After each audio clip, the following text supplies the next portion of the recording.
সংশোধিত সরকারি চাকরি অধ্যাদেশ 2025 বাতিলের দাবিতে টানা 10ম দিনের মতো সচিবালয়ে বিক্ষোভ করেছে বিভিন্ন মন্ত্রণালয়ের কর্মকর্তা কর্মচারীরা। সোমবার সকাল 11টার দিকে সচিবালয়ের 4 নম্বর ভবনের সামনে থেকে বিক্ষোভ মিছিল শুরু হয়। পরে সচিবালয় প্রাঙ্গণ ঘুরে বিভিন্ন স্থানে প্রতিবাদ সমাবেশ করেন তারা।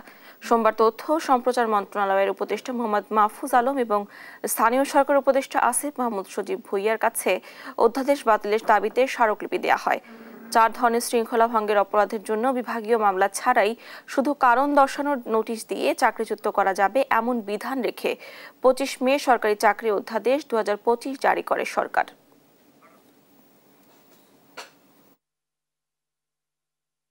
আমি স্পষ্ট ভাষায় বলে দিতে চাই যে আইনে ঘুষ দুর্নীতির কথা বলা নেই, যে আইনে নারী অধিকারের কথা বলা নেই, যে অধিকারে মানি লন্ডারিং কথা বলা নেই, যে আইনে অর্থ পাচারের কথা বলা নেই, যে আইনে ফ্যাসিস্টবাদী সরকারের চেয়েও দ্বিগুণ ফ্যাসিস্টবাদী সরকারের একটা কালো ছায়া দেখতে পাই, সেই আইন আমরা চাই না।